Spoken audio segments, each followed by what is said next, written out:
Impôts et justice sociale, le podcast francophone du réseau Tax Justice Network. Bienvenue à Impôts et justice sociale, le podcast qui vous parle en français de la justice fiscale en Afrique et dans le monde. Je m'appelle Idriss Lynch. À la une ce mois. À la une ce mois, nous parlerons d'une seule chose, la participation des sociétés civiles Afrique francophone à l'alternative.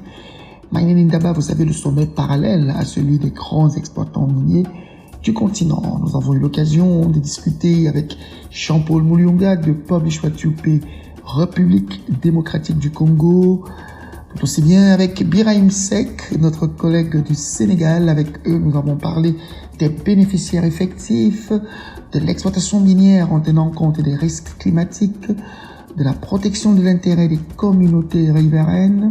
Nous avons aussi abordé des possibilités de mieux créer la dynamique de plaidoyer au sein de l'Afrique francophone en matière de justice sociale et de justice fiscale. Je rappelle que vous pouvez suivre notre programme sur notre page de podcast impotsocial.lipsin.com, Lipsin avec SYN à la fin. Mais aussi, vous pouvez aller sur la page des podcasts de l'ONG Tax Justice Network. C'est le lien de taxcast.net. Vous recherchez l'onglet en français. Et pour ceux qui ont des applications Stitcher, iTunes, nous sommes aussi présents. Vous recherchez votre programme. Pour ceux qui veulent interagir avec nous, notre page de Facebook, Impôts et Justice Sociale, notre compte Twitter, #ImpôtsSocial. Et si vous voulez m'écrire directement, impôts-social@outlook.fr.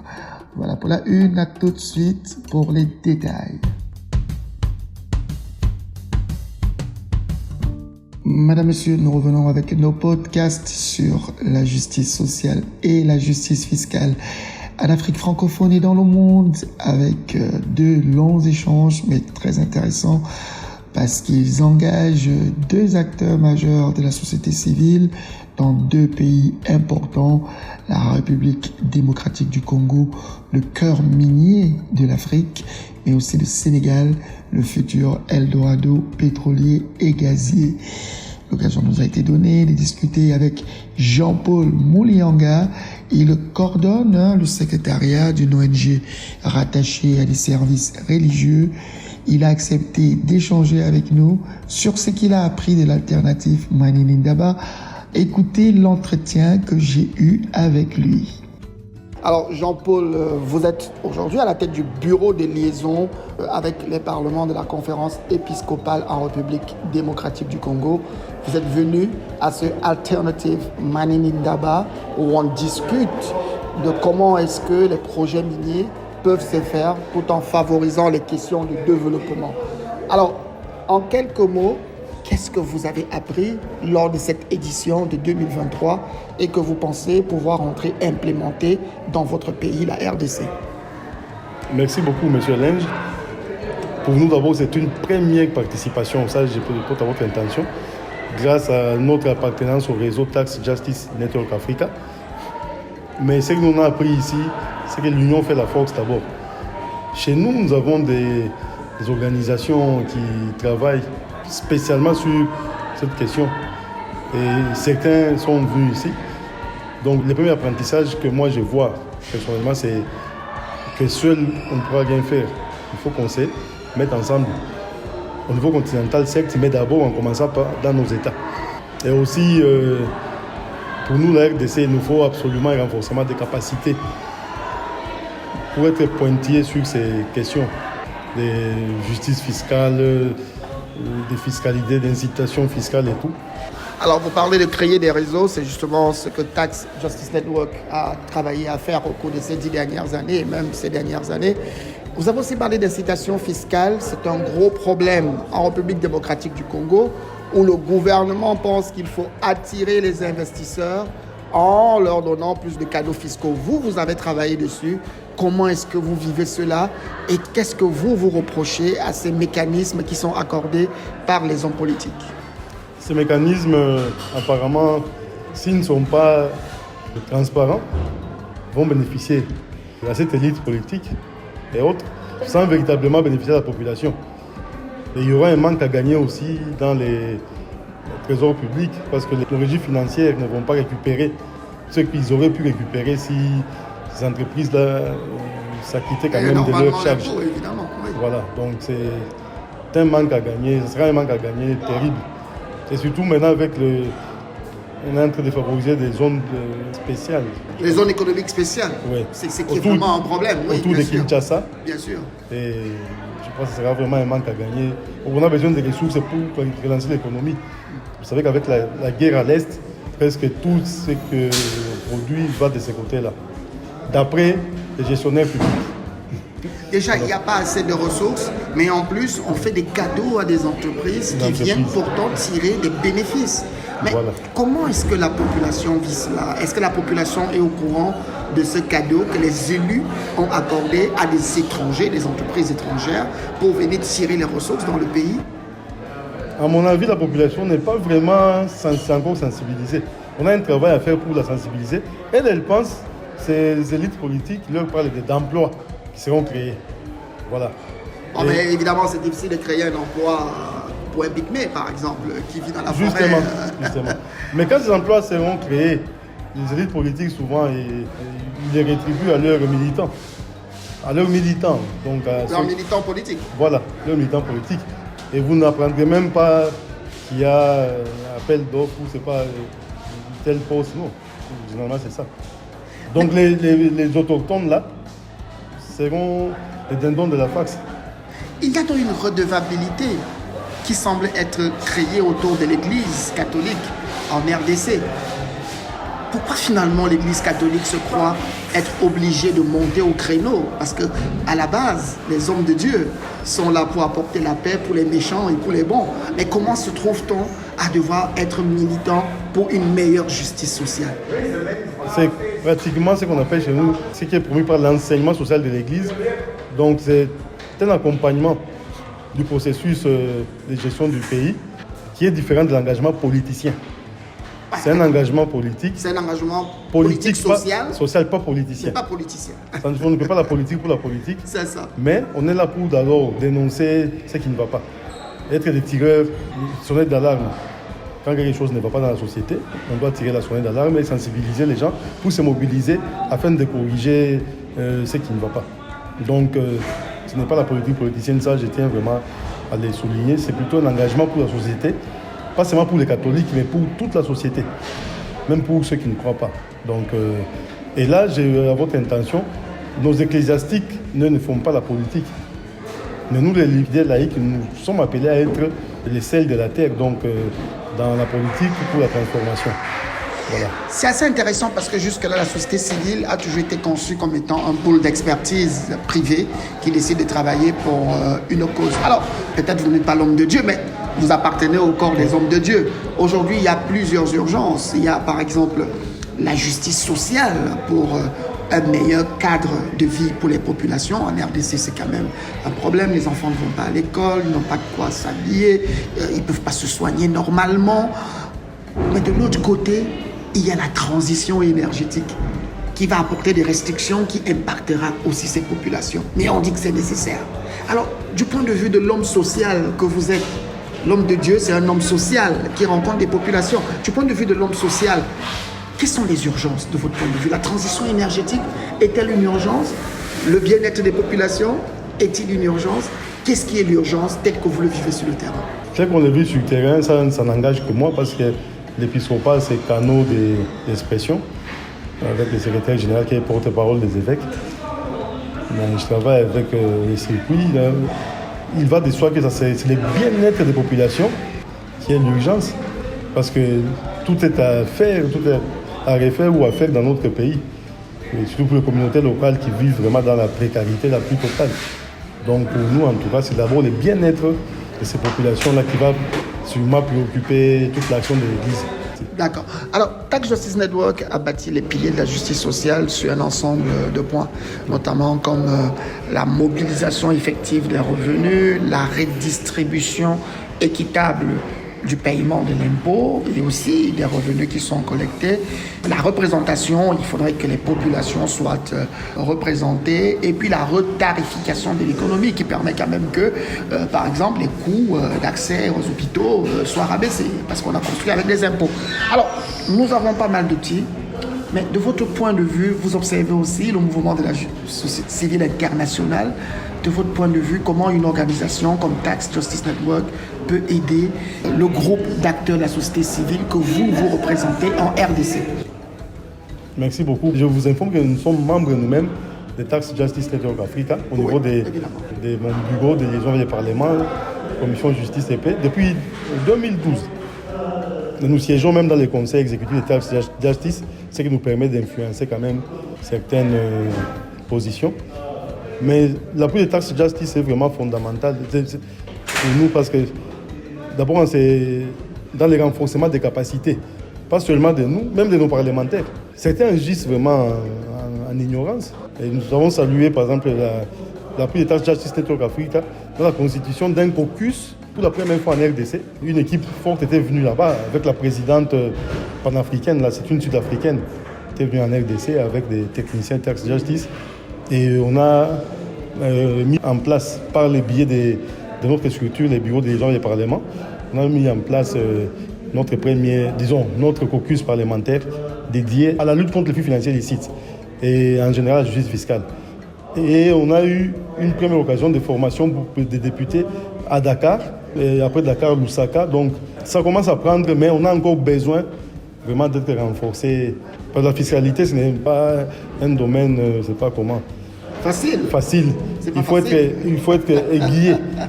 Notamment, on aura besoin de l'appui de cette Tax Justice pour nous renforcer, mais aussi pour nous aider à mener certains plaidoyers au niveau, par exemple, des ensembles économiques sous-régionales et même régionales au niveau de l'Union africaine. Non, mais je pense pour faire porter haut notre voix, qui est peut-être encore un peu...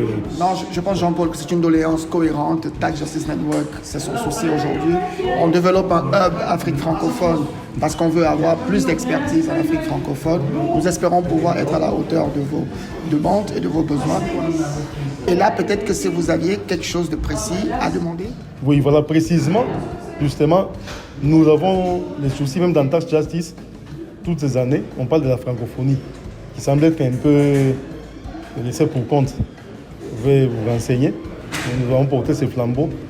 Et Tax Justice envisage des réformes. On a participé dans ces consultations pour justement développer l'action en faveur de la justice fiscale dans notre zone Afrique francophone. Et même nous-mêmes, nous sommes en train de proposer un projet concret pour l'Afrique francophone, oui. C'est dans ce sens que Tax Justice Network continue d'avoir un chercheur Afrique francophone que je suis humblement.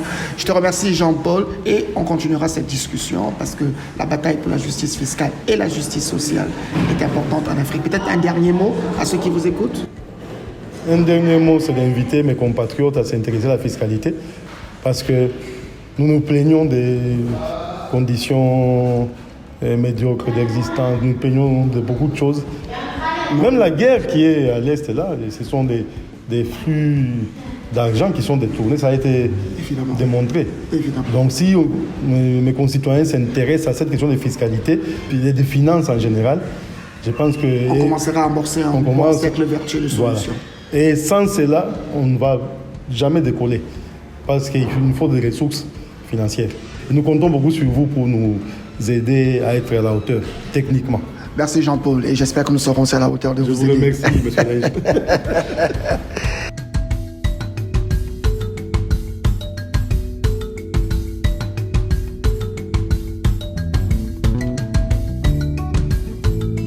Jean-Paul qui a exprimé le souhait d'être renforcé par l'ONG Tax Justice Network, notamment sur la question des incitations fiscales des bénéficiaires effectifs.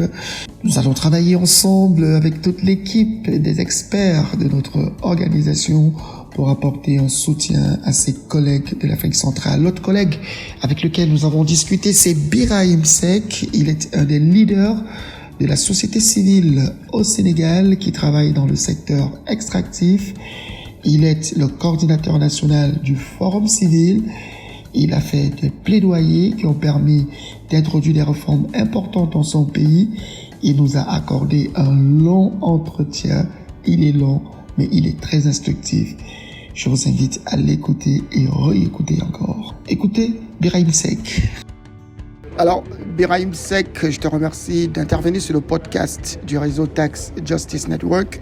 Je rappelle que tu es le coordonnateur du Forum Civil. C'est une organisation de la société civile sénégalaise qui a une très longue expérience de plaidoyer, qui a remporté beaucoup de batailles, notamment dans le secteur des industries extractives. Et là, justement, nous sommes à Cape Town, en Afrique du Sud, où nous avons assisté à cette conférence alternative sur le Mining Indaba. Il était question de communautés locales, mais aussi de changement climatique, de participation.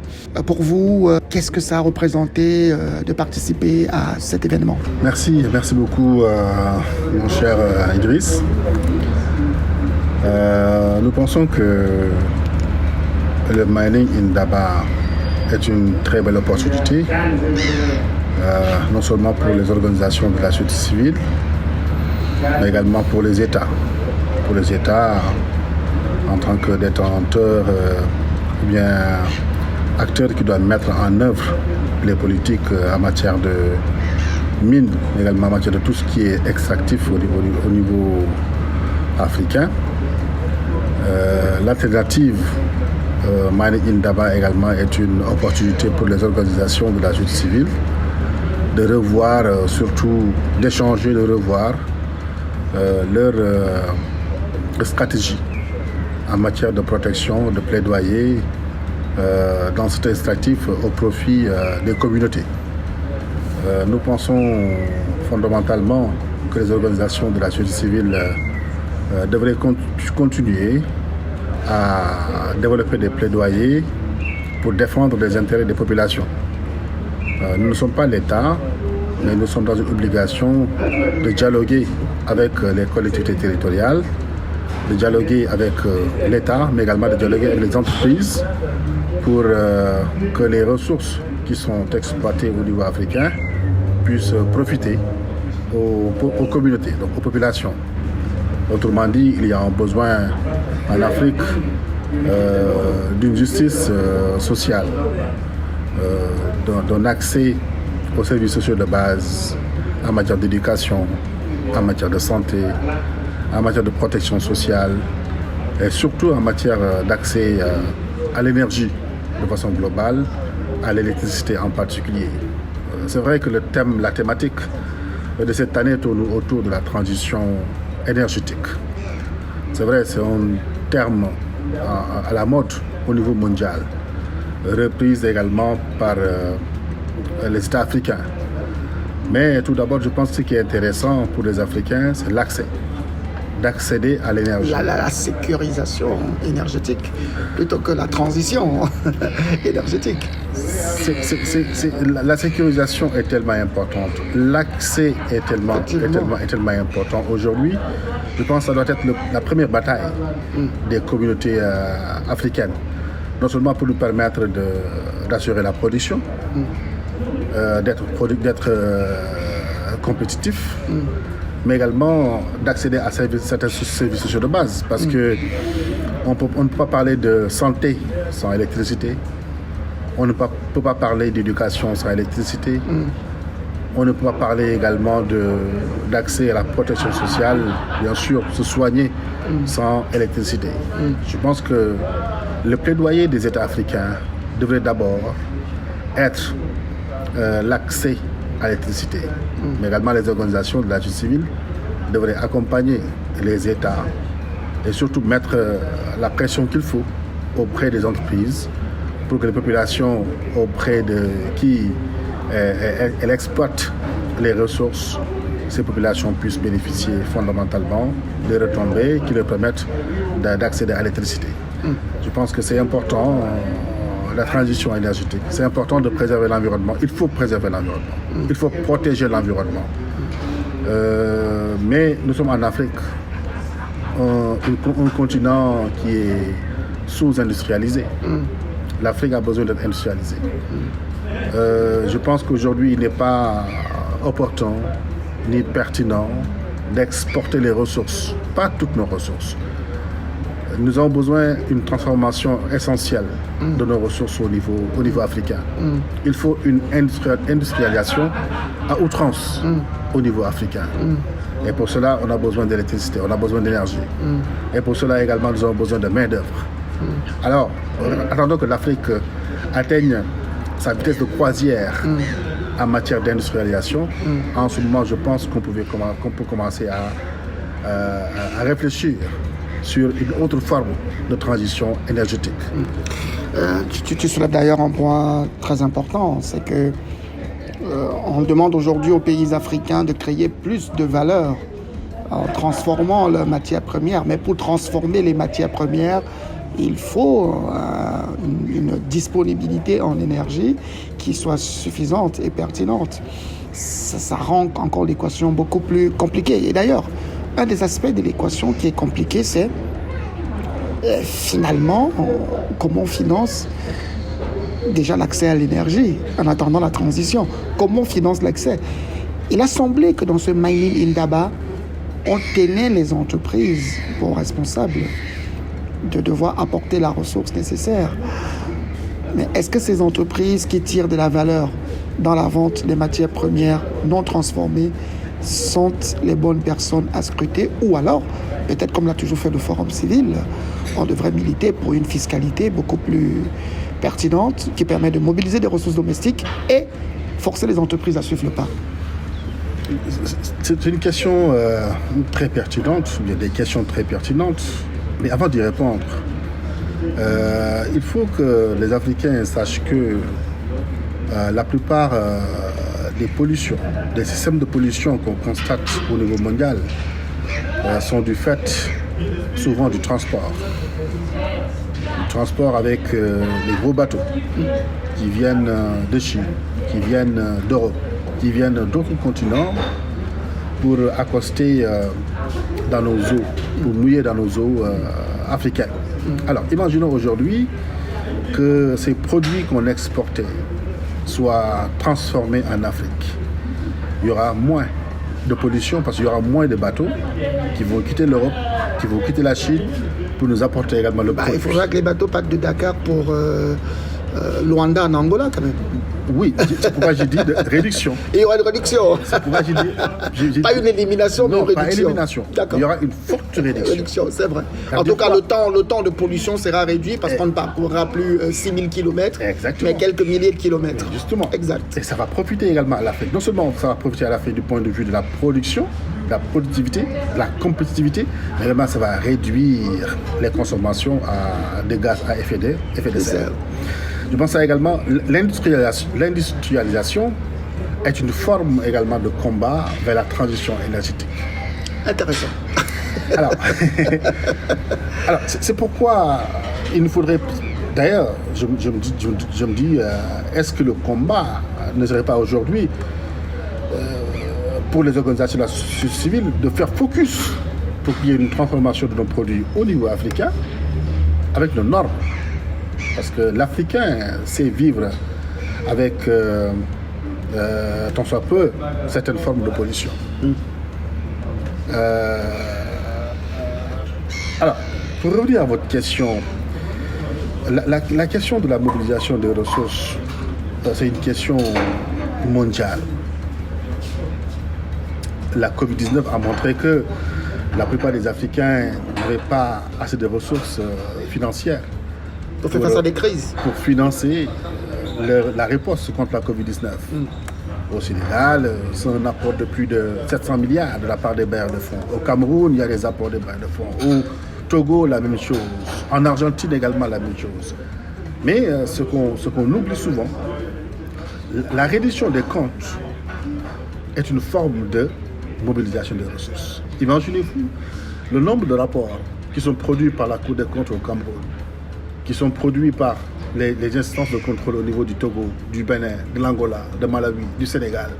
Imaginez-vous que les États, ces différents États africains, acceptent que ces dossiers soient poursuivis devant la justice et que les fauteurs, les fautifs soient poursuivis et qu'ils payent des actes également s'ils sont coupables. imaginez-vous combien de milliards on aurait recouvré en Afrique. En effet. Premièrement. Deuxièmement, notre système, le baromètre sur la fiscalité équitable qu'on utilise au Sénégal à travers Oxfam, à travers également Tax Justice Network Africa, ce baromètre a montré que les différents pays africains ont des difficultés par rapport à le système de mobilisation de ressources, surtout l'administration fiscale. Nos administrations fiscales ne sont pas assez efficaces dans la mobilisation de ressources, du fait également de manque d'effectifs, pas du fait de manque de professionnalisme. Non, ils sont professionnels, mais il y a un déficit d'effectifs. Il y a également un système de fuite fiscale qu'on constate souvent au niveau de l'administration fiscale. Il y a souvent également une mémise de la politique dans certaines régies financières. C'est pourquoi il y a un besoin de repenser nos administrations au niveau africain pour être beaucoup plus efficaces dans la mobilisation de ressources. C'est clair. Le secteur informel, également en Afrique, on a un secteur informel qui est assez fort.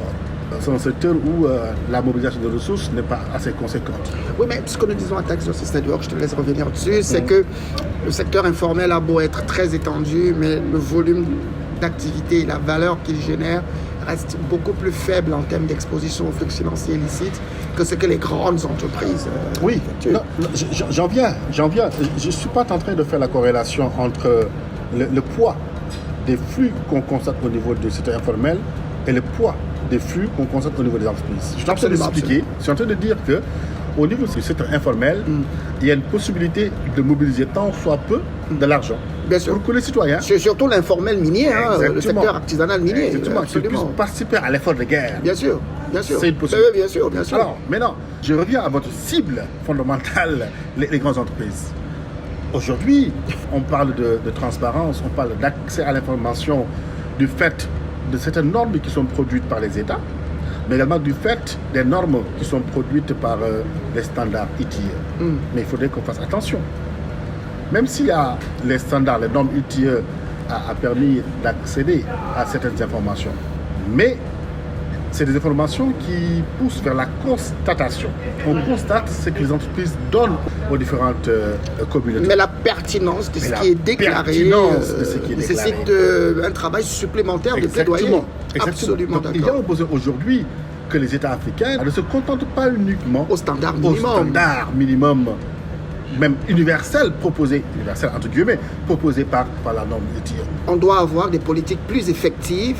D'où la nécessité aujourd'hui, en tout cas c'est une proposition, que l'Union africaine puisse porter un projet, directive ou bien de traité, qui puisse permettre d'avoir un standard africain sur la responsabilité sociétale d'entreprise. Comment les entreprises devraient faire pour alimenter ou bien couvrir les besoins qui sont exprimés directement par les populations. C'est ça qui manque en fait sur la chaîne d'efficacité des fonds qui sont générés et qui vont directement vers les populations. Des entreprises se disent, oui, nous on finance des écoles, oui, on achète des ambulances. Mais est-ce qu'ils sont concertés avec les populations? Non. Est-ce que les populations également, à qui on donne des ressources, rendent compte? Non. J'ai d'ailleurs appris à Dakar, dans le cadre des industries extractives, qu'il y a des sociétés qui payent des maillots de foot pour les villages. Absolument. Et ils disent qu'ils ont fait de l'ESG parce qu'ils ont payé des maillots de foot. Ils payent des maillots de foot, ils donnent de petites sommes à des marabouts, ils font des clôtures. Mais c'est vrai. Des marabouts? Oui, bien sûr. Ils font des murs de clôture pour certaines écoles. Ils donnent également des transports pour certains enseignants. Ils donnent également des moutons de tabaski pour certaines personnes. Et naturellement, ils vont comptabiliser ça comme étant des dépenses sociales. Non, pas du tout. Alors, c'est pourquoi je dis que l'Union africaine aujourd'hui doit penser à un standard sur la responsabilité sociétale d'entreprise, où on saura fondamentalement que les ressources qui proviennent des entreprises vont directement vers les populations. Mais autre aspect, si on prend le cas spécifique du Sénégal, mais il y a des fonds qui sont mis en place par la loi, par l'autorité, soit par décret. Des fonds qui sont destinés aux communautés, aux femmes en particulier. Je peux donner l'exemple de l'article 115 du Code minier qui instaure également un fonds d'appui au développement des collectivités territoriales. Oui. Mais ce fonds jusqu'à présent n'est pas applicable. Malheureusement. Alors que les ressources qui doivent alimenter ces fonds sont là. Mais il y a un manque de volonté de la part des États qu'on n'explique pas, qui fait qu'aujourd'hui, les femmes n'arrivent pas à accéder aux ressources que la loi prévoit pour qui elles. permettrait de s'épanouir Bien sûr. économiquement, En matière de transformation. notamment dans le secteur de transformation du Bien poisson. sûr. Mais dans différents, que ce soit à Saint-Louis, elles pourront en bénéficier. À Kayar, elles pourront en bénéficier. Dans les zones d'exploitation minière, à Taïbandiaï, à Mboro, à Ngundian, à Tomblankoto, à Mako, à Saraya, partout. Il y a des populations qui ont besoin de ces fonds. Mais malheureusement, l'État ne bouge pas en tant que tel. L'État litieux se contente des résultats issus du rapprochement des données entre les entreprises et l'État. Uniquement. Et ce qui est quand même écœurant, c'est que c'est litieux qui se comporte comme étant un chargé de communication des entreprises en disant que oui, les entreprises ont injecté tant de milliards. C'est pas à litieux de le dire. C'est pas à litieux de dire voici les montants qui sont injectés par les entreprises dans les communautés, ou bien pour les entreprises, ou bien pour les fournisseurs. C'est pas le travail. Une entité étatique qui supervise les paiements sociaux des entreprises. Absolument. Et ajuste cela à la fiscalité effective. Absolument. Mais nous tenons également des exonérations dans certains extractifs au niveau du Sénégal et dans d'autres pays.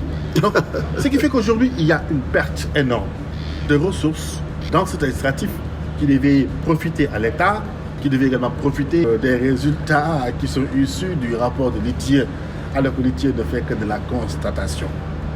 Malheureusement. Birahim Seck, merci. C'est moi qui vous remercie.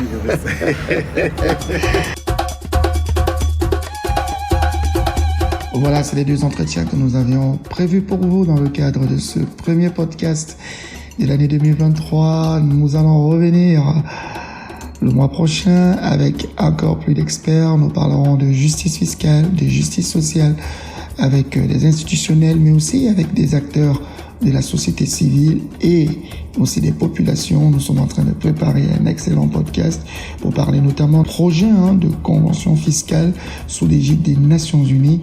Nous espérons pouvoir vous donner des détails et des informations sur cet important sujet. Mais d'ici là, portez-vous bien et vous pouvez réécouter notre podcast sur notre page de podcast imposocial.lipsyn.com, Lipsyn avec SYN à la fin. Vous pouvez aussi aller sur notre page YouTube www.impôt et justice sociale. Pour ceux qui ont les applications Stitcher et iTunes, vous recherchez votre programme, notre page Facebook, Impôt et Justice Sociale, Twitter, hashtag Impôt Social, et vous pouvez nous écrire à l'adresse impôt-social@outlook.fr. Au revoir et prenez grand soin de vous et à la prochaine pour une autre édition de votre podcast.